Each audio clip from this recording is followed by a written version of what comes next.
Hello, my awesome nerd friends. RuthAnn Thompson here with Geek Chic Promotions. Sorry to be a little late for this Ruesday Tuesday. If you guys didn't notice, I tried a new app to live stream to several different apps at the same time. Didn't really work, so I had to go back to this way, and my computer didn't really like that. So here we are.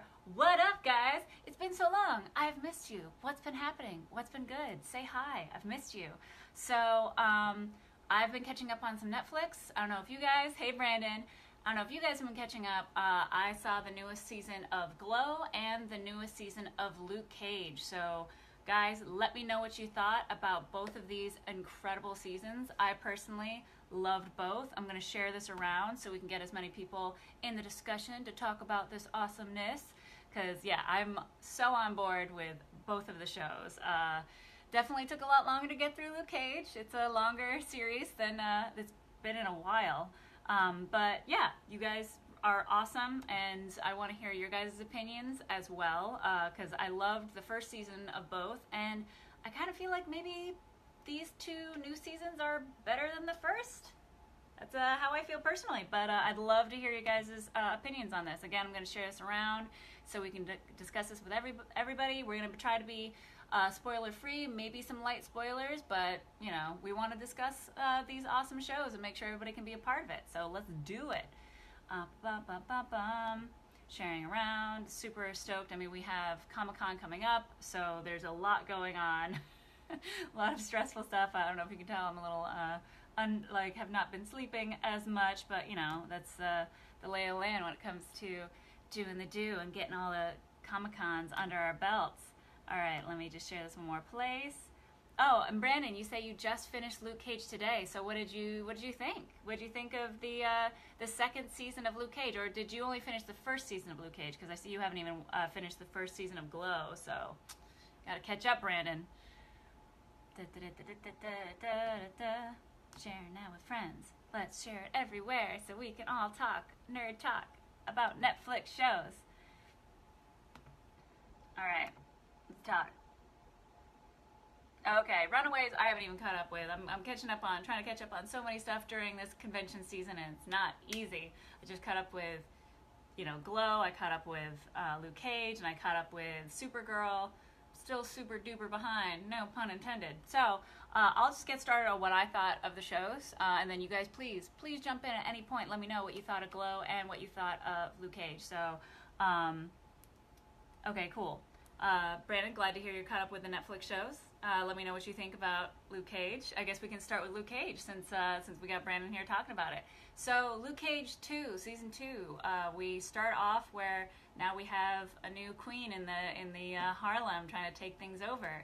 But it's like, yeah, Brandon, I really like Luke Cage. Let me know if you agree with me that I kind of like season 2 almost better. Not gonna lie, there's a lot more battles kind of going on, like internally, and I feel like, because I feel like the first season is Luke Cage becoming like the hero of Harlem, and in season 2 it's really tested. This new villain that comes in, including the fact that our girl is trying to kind of go for the side of good at the beginning of this. She's trying to get out of the game. She's trying to be all about the community and family first. And then, as per usual, things go awry. And Brandon does agree with me that the second season was better. I think there was a lot going on, and also we really dived into the relationship a little bit more between, I'm forgetting everybody's names now because I've been so rattled with all this technology stuff trying to figure out this mobile app debacle. But we went into the romantic relationship between Luke Cage and our favorite nurse that has gone through all of the Marvel series pretty much. And, things aren't easy when you're trying to be a superhero that is bulletproof and can stop anybody pretty much. We dealt with a lot more people coming in and, oh, hey, Henry, what up? We're talking about Luke Cage, so come on in. We're going to talk about Luke Cage, and then we're going to talk about Glow. So Claire, thank you. I'm trying to bring up my IMDb app at the same time so I can remember everybody's name. But of course, all my apps are always so confused. But I feel like it really goes more into the history of Harlem, in that in this world of Luke Cage, and it gets really deep into family ties and who's owed what and all that kind of stuff. You're right, Claire was not in The Punisher. That is correct. That is the only one. She is not, helped out in some way, so that's fair.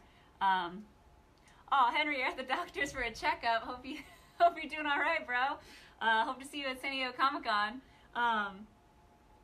But yeah, Luke Cage, I don't want to spoil too much, but it's definitely, it gets really deep into some really dark stuff, a lot more than the first series. It gets really deep into relationships between these gangsters, between, whether it's family or not, and it deals with a lot of fantastic issues.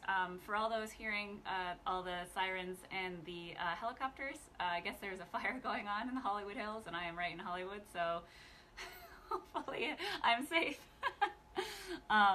Yeah, Henry, you definitely got to watch the season 2. I really enjoyed it. It's a lot longer. A lot of people said it was slow at the beginning. I didn't feel that. I felt that there was a lot of deep relationship stuff that they dealt with.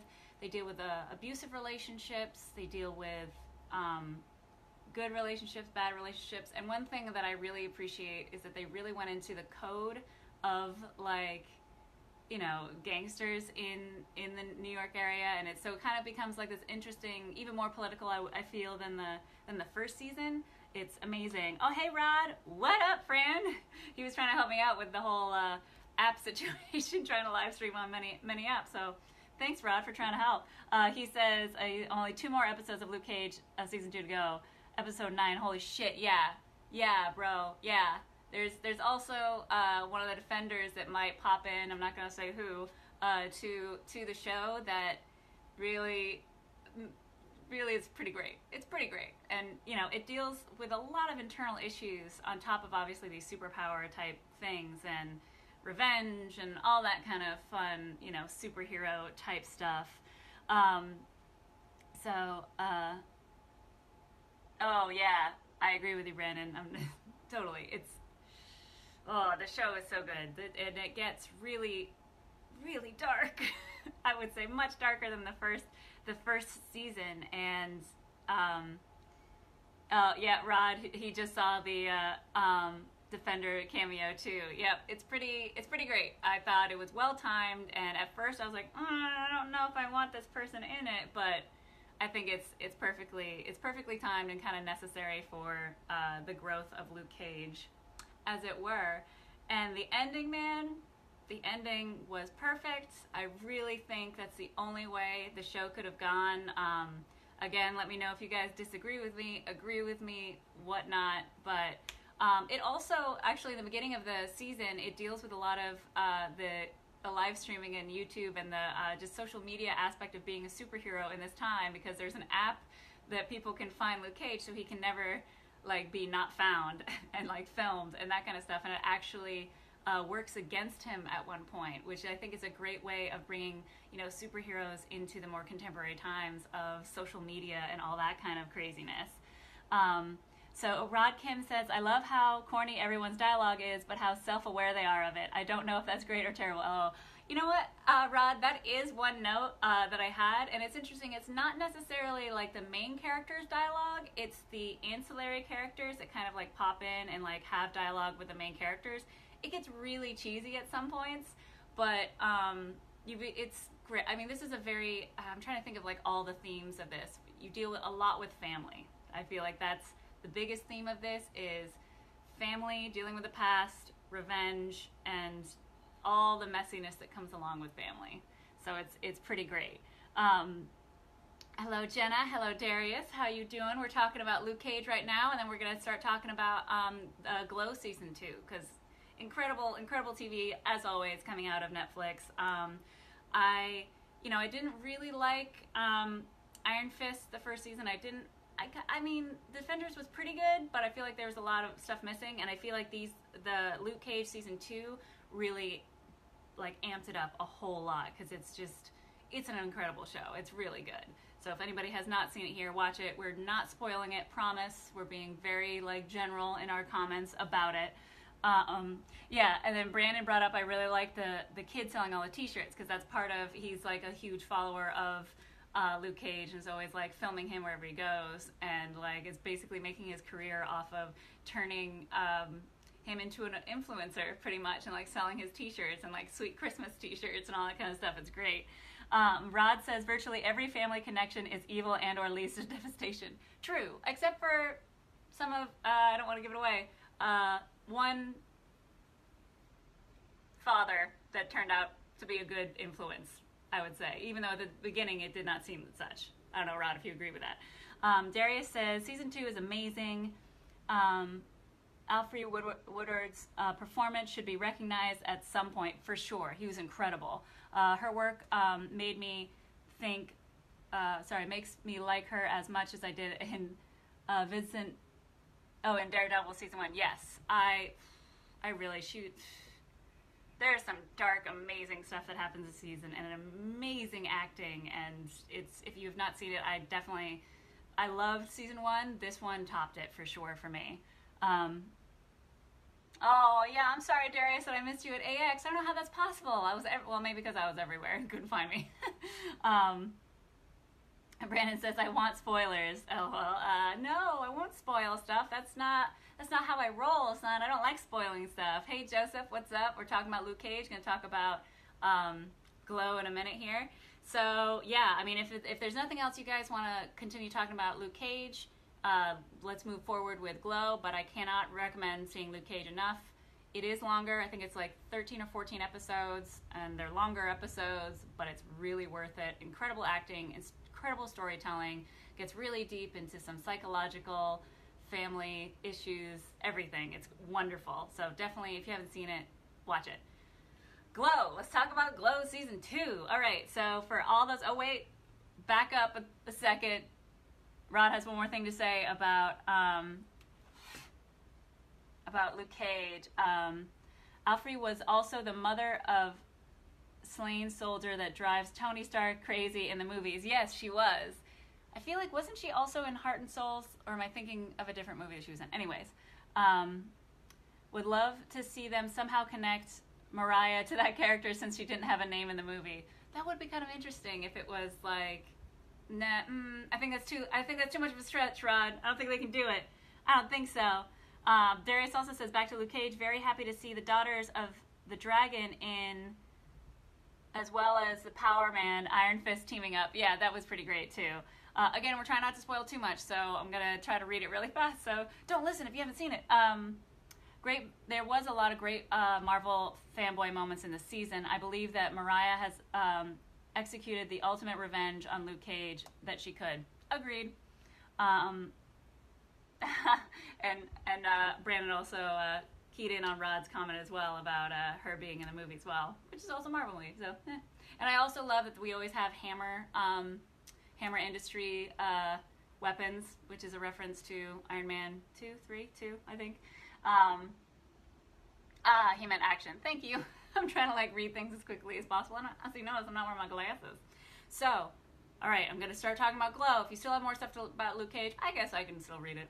All right, so Glow 2. As you know, Glow 1 is the real, based on the true events of the gorgeous ladies of wrestling that happened in the late 70s, early 80s, and it's incredible, guys. It's an amazing female-driven show. This season dealt with a lot of incredible stuff where okay, this season, again, I kind of feel like this season of Glow is almost better than the first season of Glow, again, because they took contemporary issues that we've been dealing with in the last year since the first season came out and put it into the show. Like, we have issues dealing with racism, with the Me Too movement, with bigotry, with homophobia, with, the list goes on. And every time they hit it perfectly. There is a scene, because obviously a lot of the characters are playing really stereotypical, pretty much racist characters, and one of the characters has to face somebody in their lives seeing them in that role, even though they've been hiding it this whole time, and it makes things, it hits home aggressively. They also have an incredible scene about basically Me Too situation, and it's so real and so uncomfortable the whole time. You know, it's gave me flashbacks to situations that I've been in, unfortunately, in that type of work environment situation. And it just gets you so stressed, and you're just like, just get out, get out, get out. Please leave. No, get out of there. And then the way that two different, when the story comes out, how two different people react to it is also incredible, because it also shows the time and how that it took the Me Too movement so long to actually come out and come into fruition. And it's incredible. So if anybody else wants to talk about Glow and Glow 2 and what you guys thought of it, please comment below. But it's an incredible show, and it, again, I feel like it was better than the first. They brought in real, like, wrestling type moves, even more so than the first season did. You know, now we're dealing with like contracts, and everything's getting more serious, and you know, everybody's worried about their job and body image and all this kind of stuff. And also, not to mention, like, it also deals with whitewashing it even back then. And it's just, like I said, they deal with these contemporary issues that we've been dealing with, I mean, forever, but also have been really brought to light over the last year or two. And it's just incredible writing. It's incredible. So everybody, you got to see it. You got to see it. Now, I know that there's a lot of movies that we've missed to discuss on all of our Geek Chic shows, and apologies for that. There's just so much to talk about lately. So I know that this week we are going to, for our Nerd Rage on Saturday, 3 p.m. PT, the usual time, we are going to discuss Ant-Man, because there's a lot of different reviews about the new Ant-Man movie. So Chris has already seen it. Me personally, I'm going to go see it this week, and we can discuss that. The week after is going to be San Diego Comic-Con. So we're going to try to do Rouge Day Tuesday live from San Diego Comic-Con. We will be there on Tuesday to set up a booth for a company that Chris is working with. And then we will be here doing the Nerd Rage live at San Diego Comic-Con. We're going to have to do it a little bit earlier to fit with everybody's schedule. But this year we're going to have our friend Ming Chen on. Whoop, whoop! It's going to be super fun. So we'll be talking about all the latest news, everything going on at San Diego Comic-Con, and all that. So I love you guys. Thank you so much for joining. And we will see you next week.